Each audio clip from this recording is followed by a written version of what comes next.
Hello and welcome back. This is the week 15 lecture, and this is the final lecture of the semester. So everyone rejoice.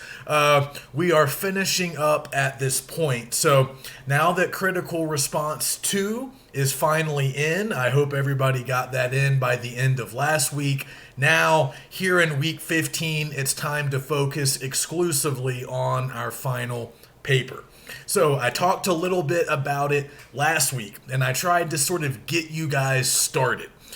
We just talked about some of the basic parameters of the assignment and some of those basic early steps that everybody needs to complete, like picking what text you're going to write about and picking what critical approach you're going to use. So that stuff is all pretty basic, and it's all of it can be found in the assignment details, which have already been posted, and they are posted again this week. So if you haven't looked at the literary research paper assignment, if you haven't read the instructions, make sure that you take some time to do that early this week. I understand that we've probably been busy with that second critical response, but now it's done. It's been submitted. So now we need to really turn our attention, obviously, to this final paper because it's worth a lot of points. It's our final assignment, and it's our chance to basically show and prove what we've learned. It's your chance to show me that you have a pretty good grip on these critical approaches, and you've learned some of these techniques that we've been practicing all semester, some of these basic analytic techniques. You know, how to look closely at literature, how to look for specific literary elements, how to talk about them, how to zero in on elements like character or setting, talk about certain themes, how to get into features of language and do a little bit of work with things like imagery and figurative language. So all the stuff that we've been working on, all the stuff that we've been talking about throughout this semester, this final paper is a chance for you guys to show me that you've learned something, that you've grown as analyzers. You're showing me that you've developed some skills when it comes to analyzing literature. So, like I said last week, we're doing a lot of the same stuff that we've been doing in our critical responses, but now we're doing more of it. Obviously, the final paper is a longer assignment. It includes some research, and we're just developing more complex arguments, using research to provide some additional evidence for our claims. So if you guys have any questions about the assignment in general, it's important to get in touch with me early this week because we are moving pretty quickly now. So one thing I want to discuss here today in our final lecture is making the transition from pre-writing, some of the stuff that we were doing last week. Let's make the transition now into drafting. Let's make that move because we need to start drafting by at least the end of this week. But it's okay if you're not quite there yet.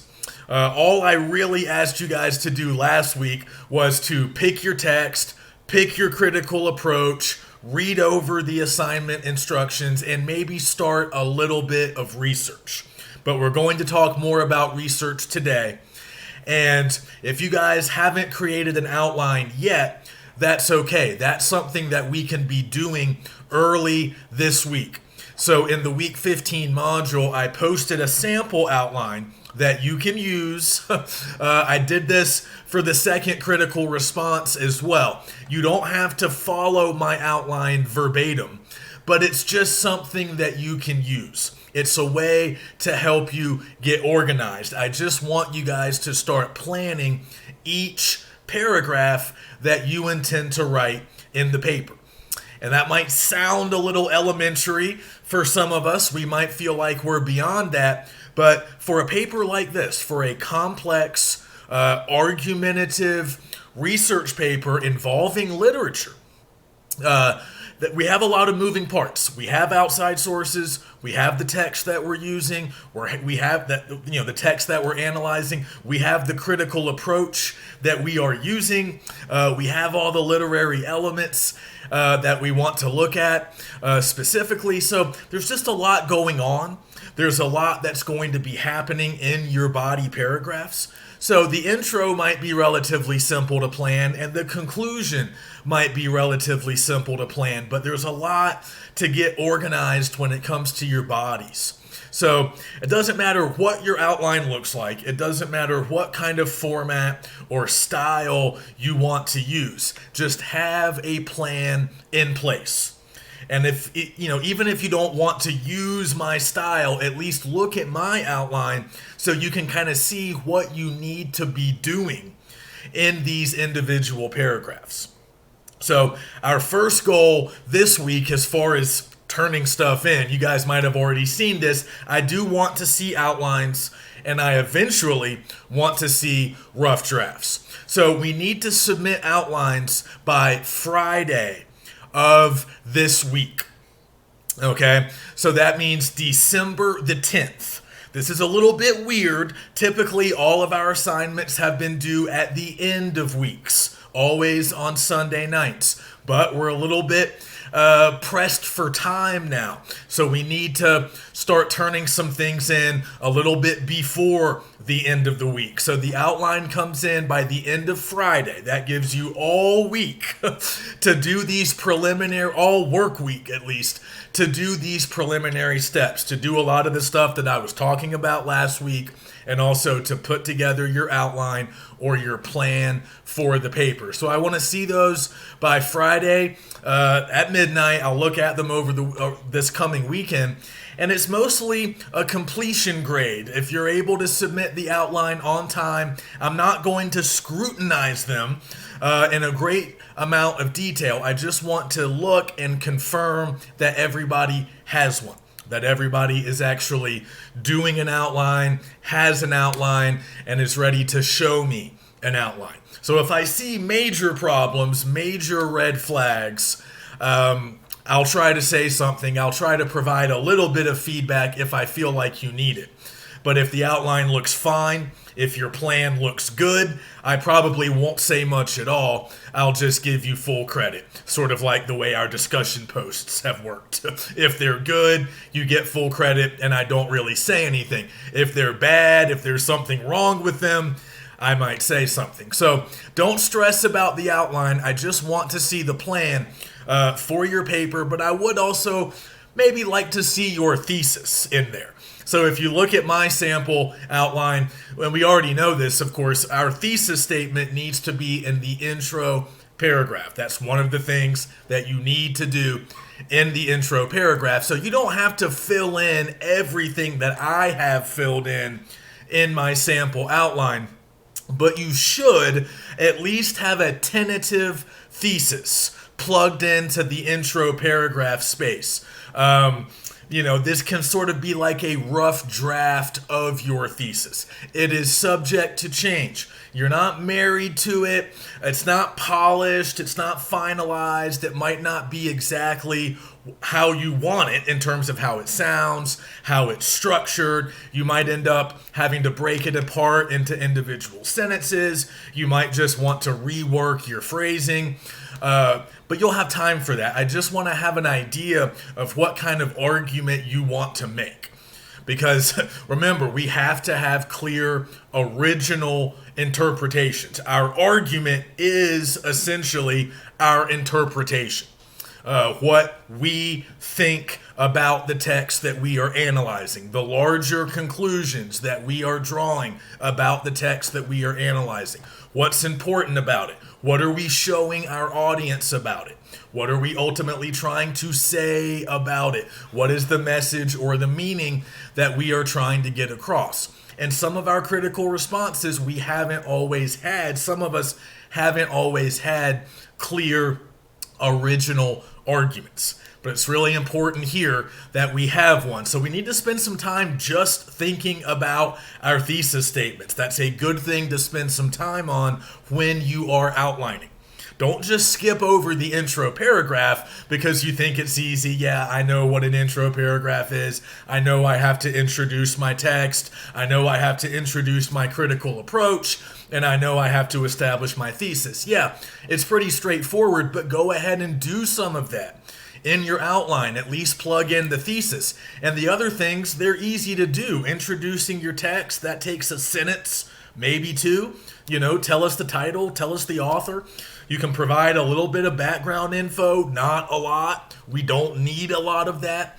But if you want to give us a little bit of additional information, a sentence or two, that would be nice to also include in the intro. So you can start doing some of that stuff and plugging it directly into the outline. Same with your body paragraphs. Once you have a good plan in place for, let's say, your second body, that might mean that you've already gone ahead and plugged some stuff in. Maybe you know what you're going to be talking about in that body. I recommend in my outline that we organize our bodies around literary elements or key features of language or just sort of like supporting points that we want to get into that are going to support our thesis. So yeah, an easy way to start planning those bodies is to build them around elements and the stuff that you want to say about elements. So if your argument about your chosen text is largely going to be centered around characters, setting, and imagery, well, you can plan most of your bodies around those three elements. You might spend multiple bodies talking about imagery and maybe just one body, talking about setting, but you can start planning that stuff. And additionally, as you start to find sources, as you start to, do the research component of the assignment, you can start bringing in some of the info from your outside sources. If you know that you're going to use this particular source to talk about this particular character in this particular body paragraph, you can at least make a note to yourself. You don't have to summarize the thing that you're going to talk about. You don't have to put all that text into your outline, but what you can do and what you should do at the very least is just make a note. Under body paragraph number 2, underneath that heading, go ahead and say, all right, here's what I'm going to be talking about. This is going to be my first character paragraph. Okay, I'm talking about character A and character B. I'm saying this, maybe this, and oh yeah, I'm going to use this source. I don't know exactly how I'm going to incorporate it. I don't know exactly what part of the source. I just know that this source is about these characters, so I'm going to use it here in this body. So you can at least just make a note. Jot down the name of the source, the title of the article, so you can remember later, and when you're ready to start drafting, you can just go very quickly and grab that article and you can start working with it. See, if you don't do that, if your outline is too bare bones, I don't mind outlines that don't have a ton of detail, but if you don't have any detail in your outline, then you're going to have to sort of go back and almost repeat some of those steps or kind of just almost start from scratch when you're drafting. If you don't have any sense of what sources you're going to use or what points you're going to make in your bodies, then the outline's not really helping you all that much. The whole idea is we want a good outline so we can easily start drafting. The outline gets us ready to start working on our rough draft. So if you need any help with the outline, let me know. But use my example and put something together by Friday. Now, if you are finished earlier than Friday with the outline, go ahead and submit it whenever you're ready. You can submit it starting today. This is Monday, the beginning of week 15. You can continue to work on it, for several more days, but you have this whole week to get it in until Friday, this whole work week. But the sooner the better, really, because we are moving on and submitting rough drafts by the end, the complete end of week 15. So the outlines are due on Friday. The rough draft of the final essay is due Sunday night. So that's more of a return to the norm. Like all of our previous assignments, the rough draft will be due at the true end of week 15, which means Sunday, December the 12th. All right. But like I said, if you're done with that outline by like Wednesday, go ahead and submit it and start working on the rough draft. I don't necessarily intend for you guys to spend more time on the outline than you spend on the rough draft. In fact, it should be the other way around. You need to spend more time on the rough draft. It will take you longer to produce a rough draft. I'm just not sure where we are in this overall process right now at the beginning of the week, and I'm assuming that a lot of us are just now really getting started on the final paper because we were working on the second critical response up until the end of last week. So that's fine. I just want to give everybody plenty of time to get started and get that outline done. And the rough draft that you submit by the end of the week, it does not have to be polished. It does not have to be in great shape. I would love for it to be completed. I would very much like to see complete drafts. That just gives me more to go on. But I will take a look at those. I'm not going to offer a ton of feedback because I have a lot to look at, but I'll just try to give you some general direction. If it looks pretty good, if you're doing good work, again, I might not say much other than keep it up. But if I see red flags, if I see problems, I'll try to call them to your attention so you can make changes during exam week. Keep in mind, the final draft is not due until, I believe, the 16th of December, which is a Thursday. That's the Thursday of exam week.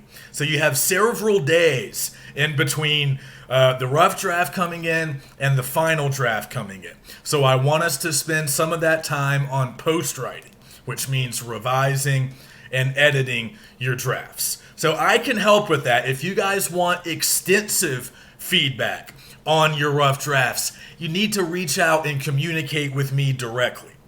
Because like I said, I have a lot of students and I can't offer detailed feedback on every single person's rough draft.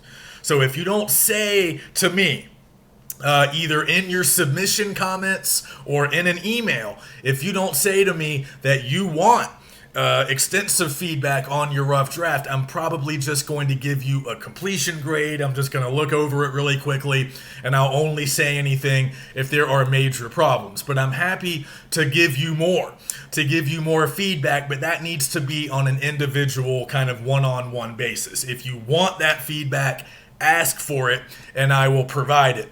At this point in the semester, I don't have time to give feedback to people who don't want it. So if you don't want it, fine, I won't give it. But if you do want it, I'm always happy to provide corrections, comments, and general feedback. So I'll still do that here. But like I said, reach out and let's talk directly. And I can, get your rough draft back to you in a timely fashion. So we want to cover all of the stages of the writing process. I've talked about these a little bit before, but you guys have learned these in previous classes. We are still at the pre-writing stage right now. That means we're not ready to really write our papers yet. We're still getting moving on research. We're generating ideas. Again, don't forget what I said last week. Once you've selected your book, an early thing, this is part of pre-writing.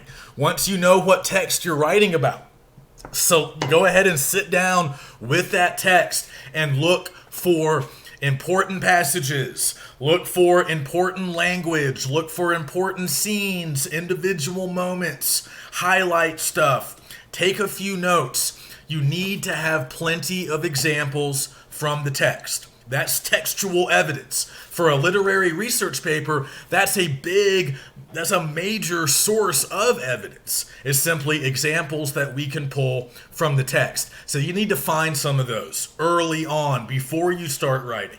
Highlight stuff, underline stuff, take down a few notes. That's just called annotating. We all need to do some annotation as we read. It just means taking notes while you read.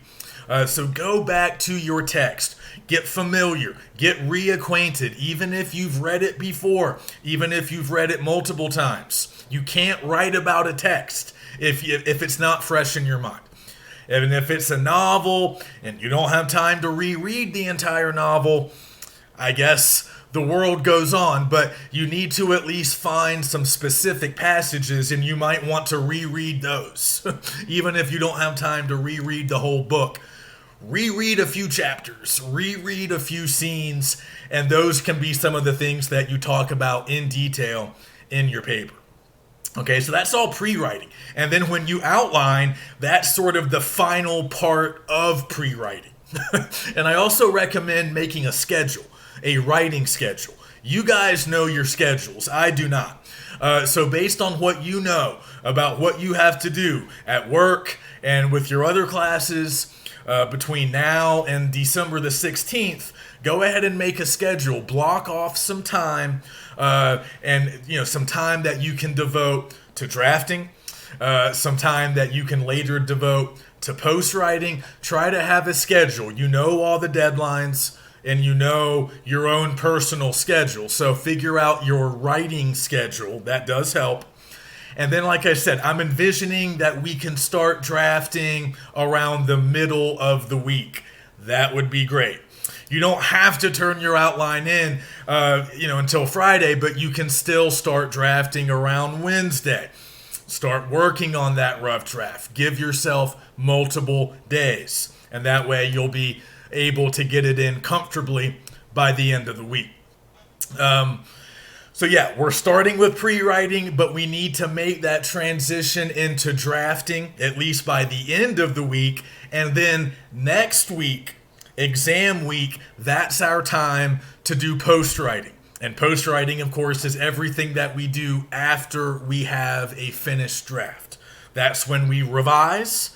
That means making improvements to our draft, whether that's individual sentences or working with specific paragraphs. Maybe we're taking some stuff out. Maybe we're adding some stuff in. It just depends. But we have to do it. We have to proofread and then look for things to tweak, tighten up, correct, or change. And then the final step, the final part of post-writing and the final step of the writing process in general is to edit. Look for mistakes.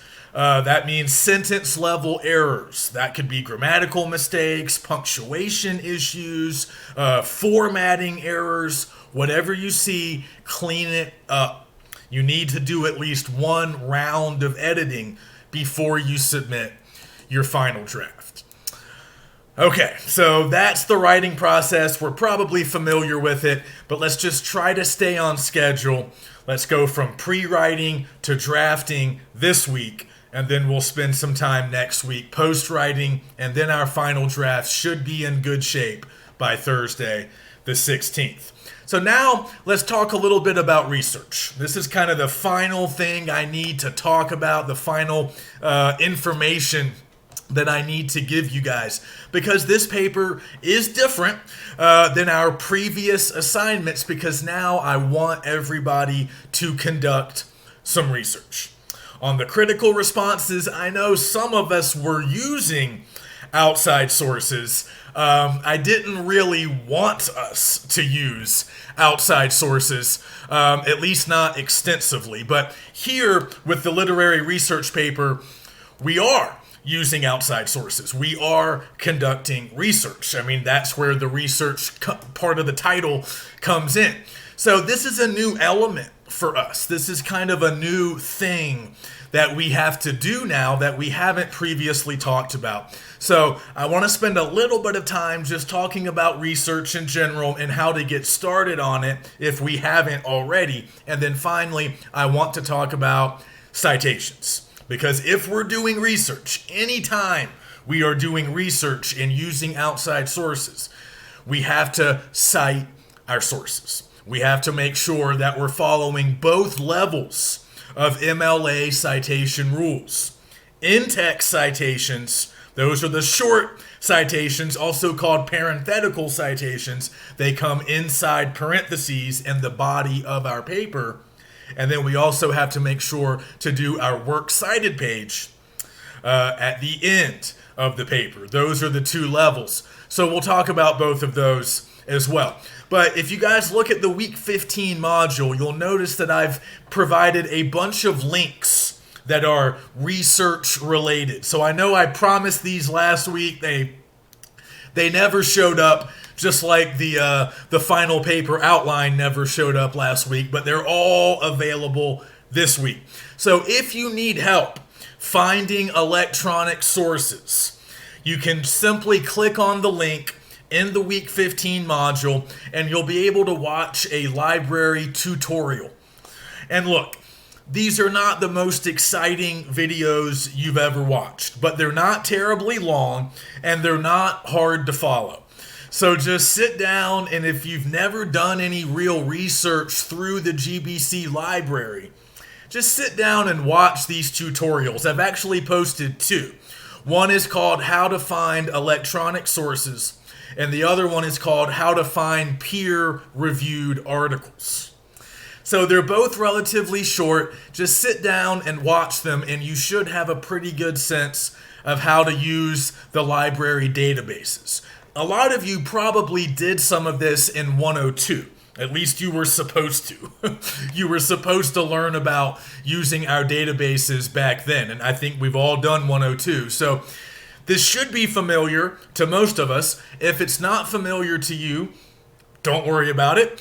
It's not terribly difficult. All you need to understand is that here at GBC, we do have a library, a physical library located in Elko. It's an actual building that you can go to, but we also have electronic resources. Most people don't step foot inside the brick and mortar building. Instead, we use the internet.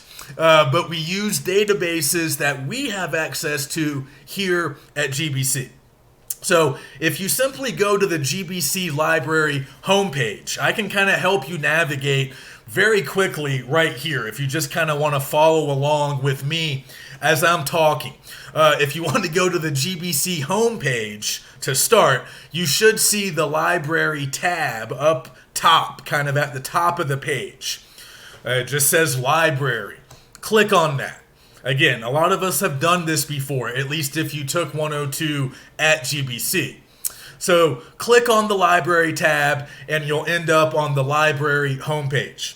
Once you're there, scroll down to the bottom of the page more or less, and you'll see a little menu with several options, like sort of 3 columns near the bottom of the homepage. At the top of the first column, it says Library Card Info. Next to that, it says Library Online Catalog. That's the first column. The second column underneath it says eBooks and then Databases. And then there's a third column that says Tutorials. You can watch more tutorials like the ones I've linked you to.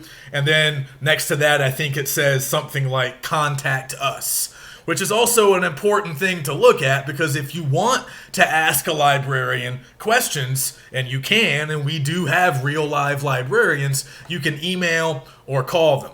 But the button you need to really focus on out of that whole menu is databases. In that second column, kind of right in the middle of that little menu, you should see databases right next to ebooks. So for right now, you can always explore more later, but for right now, just click on databases. And then that will take you to a new page where you'll have a couple of options. So if you want, you can look through the entire alphabetical listing of databases. You can look at all of the databases that we have access to here at GBC. And as students, all of you have free access to all of the databases that we subscribe to as an institution.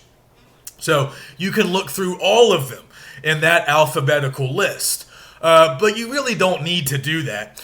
For our purposes, you can really just use EBSCO. So you should see 2 links on the database page. You will see an option for the alphabetical listing, but you'll also see links for EBSCO and JSTOR. those are kind of two just like big all-purpose databases that basically all college students use. It doesn't really matter what discipline you're in or what type of class you're in. You can use those databases to find good sources. They're very broad. They contain a lot of different things. Now, if you're looking for something a little more specific to literature, you can go to the alphabetical listing and look for MLA, just like the name of our citation style and our formatting style. Look for MLA International Bibliography. That's a database that's more geared towards literature in particular. So that might yield slightly better results. But honestly, EBSCO and JSTOR will give you plenty on literature. Those databases should suit most of your needs because we're not doing a ton of research. Again, read my instructions carefully. The assignment instructions. I want 2 to 3 sources. That's it. I want at least 2, but no more than 3. I don't want you guys to drown in outside sources. For the 200 level, we don't need to do really extensive research. We just need to do a moderate amount to help support our arguments, our interpretations, our readings. So 2 to 3, that's the range. So it's not going to take you a ton of time to find 2 or 3 sources. But again, when you're making your schedule, your writing schedule, that's part of pre-writing, you might want to set aside a little bit of time for research. Give yourself a research day where you're really just focused on looking for sources, looking through EBSCO, looking through JSTOR. Maybe you want to use MLA, International Bib. But just start looking for books and articles that you can use as outside sources. So these are what we call secondary sources. These are books and articles written by scholars, professors, experts in the field, in these different fields of literature. And you can use that stuff to help you accomplish your goals in your papers. So when we talk about peer-reviewed articles, what does that mean? Well, those are the best kinds of sources because those are the sources that often appear in scholarly books and scholarly journals, academic journals. So you guys might be familiar with the basic differences between academic journals and magazines or newspapers. Back in 102, when you were doing research, you probably used a lot of newspaper or magazine articles. You probably used some stuff that you found on websites. And if you took somebody's class like mine, or if you took a class that's structured like my 102, you had to find at least 2 academic sources or 2 peer-reviewed sources in 102 for your final paper. But the other sources could have been from websites or newspapers or magazines. So those are what we call popular sources. Stuff in newspapers, magazines, they're pretty good, but they're not as good as peer-reviewed articles because the stuff that comes out in newspapers or magazines or the stuff that we find on websites, it's not usually peer-reviewed. And peer-reviewed means that the writer of an academic source, a scholarly source, the author of that book or article has his or her work reviewed by their peers, by other scholars, other academics, other people who work in that same area. They look at the article, they proof it, they make sure it's accurate, they make sure it's good.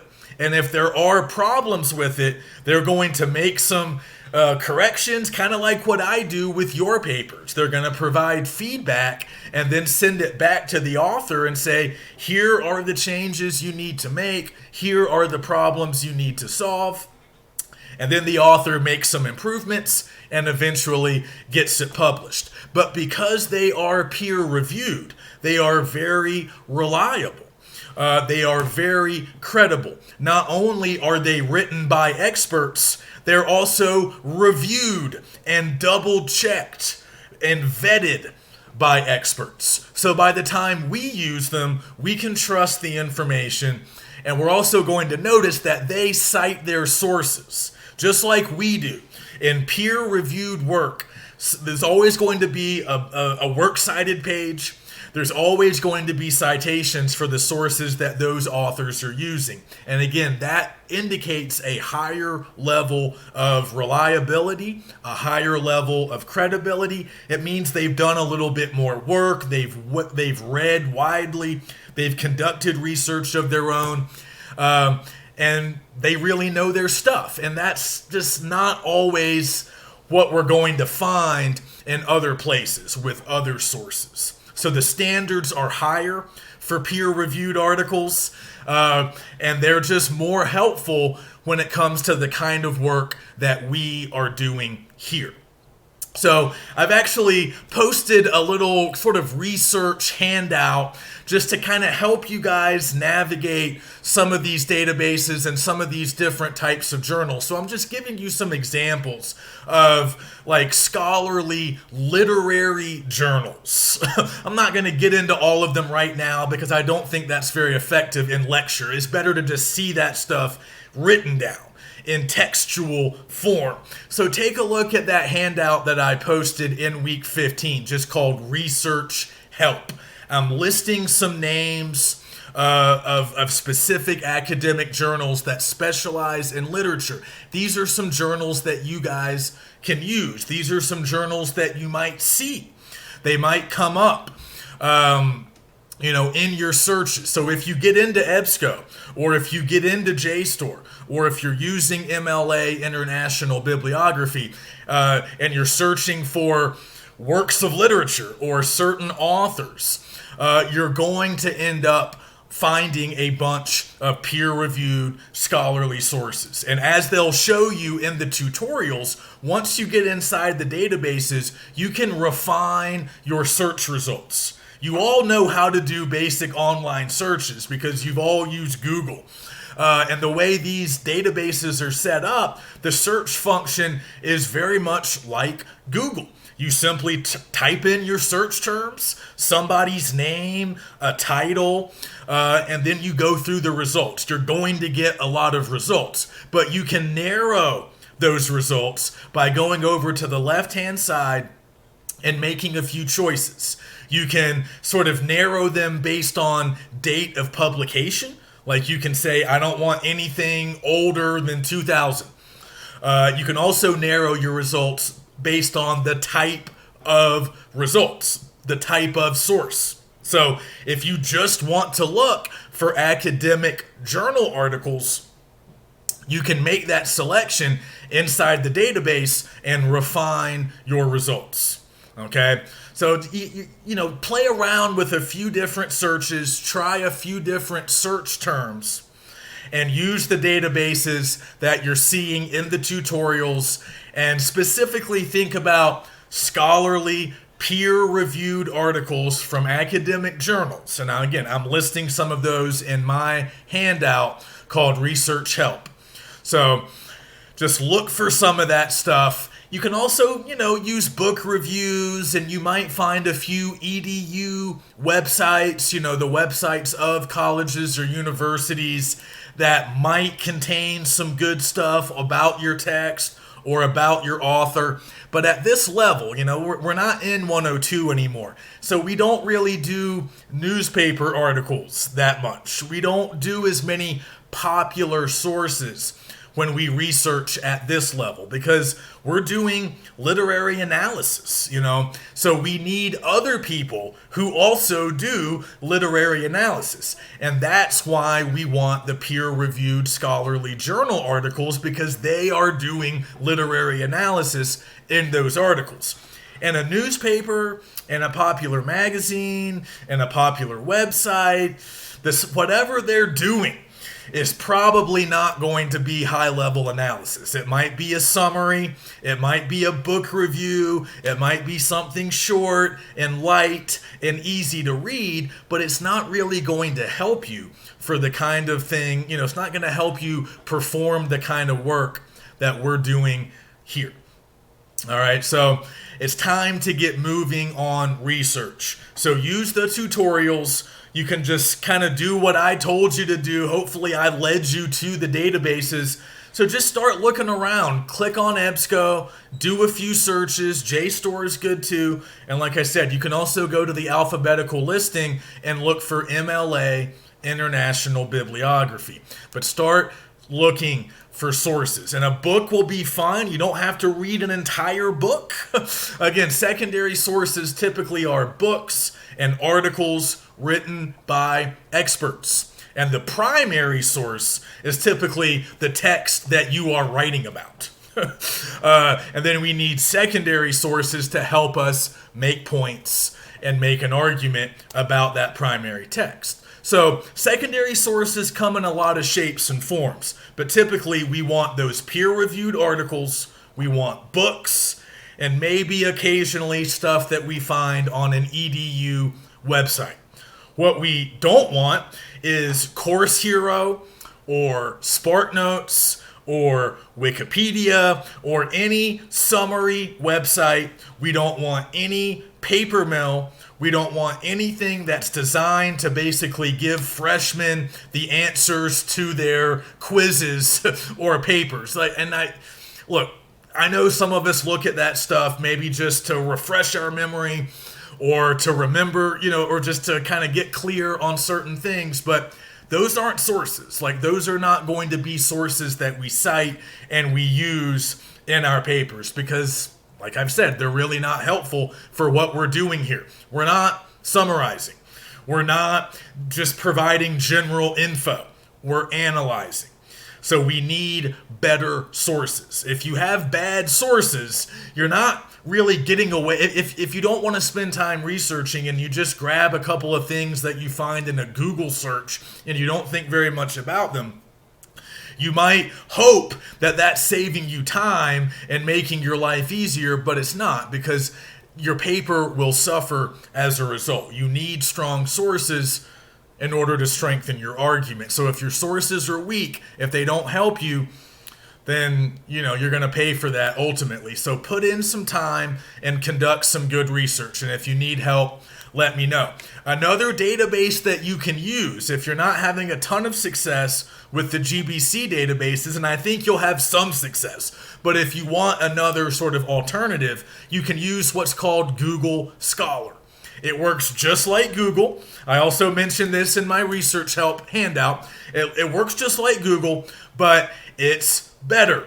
So you can go to Google and just type in Google Scholar, and then it will take you to that page where you can do a search.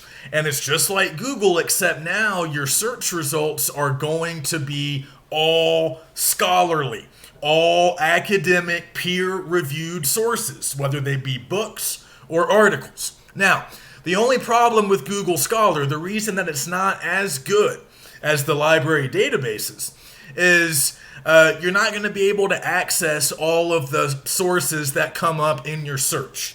Some of them might be on websites where you have to pay. They might want you to sign up for a subscription in order to gain access to the source. You should not do that. You should never spend money on research. You can always find stuff for free on the library databases. So if you find an article but you can't get access to it, but it looks good, and you might be able to see an abstract. I don't know if I mentioned those before, but if you're researching and you're looking at an article that comes up in a search, typically you'll be able to see an abstract or a summary of that article. Read that before you commit to the source. Read the abstract and make sure that it's something that might actually help you. You can get a good feel for what that source is just by reading the abstract. So you might read the abstract and say, oh, this sounds good, I want this, but then you realize, oh, to get the PDF, I have to buy a subscription or do something. Don't spend any money. Instead, just write down the title of that source, maybe the author's name, and then you can search for that source in the library databases, and chances are you'll be able to find it there for free. But when you're looking through Google Scholar, you'll notice that you can find a lot of the sources that come up. You will be able to access a lot of them. There will be PDFs. There will be links that you can often access. And that's another way to locate good, reliable, peer-reviewed sources. So use Google Scholar, use the GBC library databases, and you should have zero problem finding the sources that you need. And finally, don't forget to cite your sources. I know we all learned basic MLA citation rules back in 101 and 102, so don't forget them now. They don't stop being important at this level. They're still very important, especially when we're doing work like this. So remember those 2 levels of MLA citation rules. The in-text citations, that's what you provide anytime you're quoting or summarizing your sources in the body of your paper. So obviously, if you're providing a direct quote from a source, you put that quote inside quotation marks, and then after the quote, you put your in-text citation or your parenthetical citation. And those are usually very easy to write. If you have an author and a page number to that source, for that source that you're quoting, all you need to put in the in-text citation is the last name of the author and the page number where the information came from. Pretty simple. If for some reason you don't have an author, and that's weird, if you have a lot of sources without authors, that's usually a red flag, because scholarly sources, academic, peer-reviewed sources will almost always have authors. But on the rare occasion that you have a source that does not have an author, an anonymously published source, you can use an abbreviated version of the article title inside the parentheses in place of the author's name. But we're normally going to have authors, and we're normally going to have page numbers. So that's all you have to provide for most in-text citations. And remember, if you're not quoting, you're just summarizing one of your sources, well, that's fine. You don't have to worry about quote marks, but you still need the in-text citation. Sometimes we forget that. Sometimes we think we only need them if we're quoting. But if you're summarizing the ideas of one of your sources, obviously the words are yours, so you don't have to quote. But the ideas are not yours. The ideas belong to the writer of that source. So you need to give credit to that source, and that's what the in-text citation is for. So that's the first level of MLA citation. The second level is, of course, the works cited page. And everybody needs one for Essay 4. And it will not count towards the minimum page requirement in terms of length. So the works cited page will be the final page of the paper. It gets its own page. It's not being counted towards the length requirement, but it does get its own page at the very end. And every source that you mention in your paper, if you have 2 sources, if you have 3 sources, it doesn't matter. They all need to appear. Both of them or all 3 of them need to appear on the works cited page. And your primary text, the text that you are writing about, whatever book, short story, play, poem that you chose, that also needs to show up on your works cited page, and you'll also do in-text citations for that text. So if I'm quoting directly from my chosen novel, I'm still going to do an in-text citation just like I would for one of my outside sources, because I have an author, I have page numbers, so I do the in-text citation just the same. So you're going to have in-text citations and entries on your works cited page for your outside sources and the text that you're analyzing. So you'll have 3 or 4 total entries on the works cited page. 2 outside sources and then your chosen text, or 3 outside sources and your chosen text. Those are the only 2 options. It's either 3 or 4. So that's easy to check. It's easy to double check your works cited page, make sure it looks right. So one thing I've done in my citation help document, so we have the research help and the citation help. They're two separate documents. And the citation help, I'm showing you examples of different kinds of in-text citations and how to do them. Again, they're pretty easy, but there are a few different things, like if you have a source written by two authors, I show you an example of that. I show you an example of how to do a source that doesn't have an author. You can sometimes use paragraph numbers on the rare occasion that you don't have page numbers. Stuff like that. I'm showing you all the examples that you'll need for in-text citations. So just use my format and plug in your own info. Use my examples to guide you.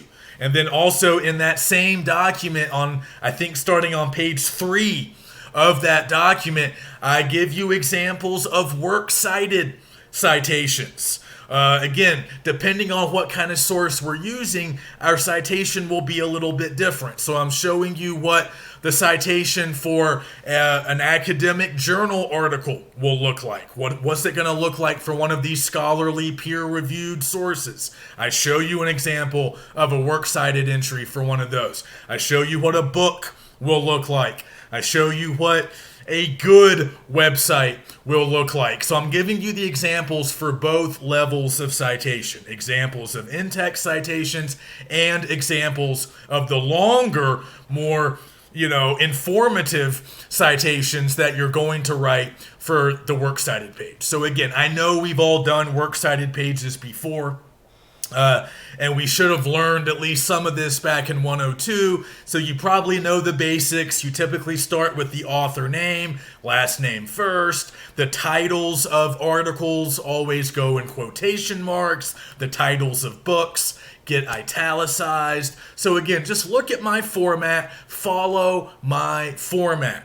Use the hanging indent. Remember, works cited entries are weird. The first line of each works cited citation is not indented, but every line after the first line of that citation will be indented. So if you have a 3-line citation, the second and third lines will be indented on the works cited page. So it's like the inverse, the reverse of what we typically do with paragraphs, where we indent the first line of a paragraph but not any of the other lines. Now, on the works cited page, we don't indent the first line, we indent all the lines after the first line for each individual entry. You need to alphabetize your entries. Just basic stuff that we've probably learned before, but don't forget, use my examples and let me know if you have any questions. And just remember, guys, citations are essential, just like they were in 102.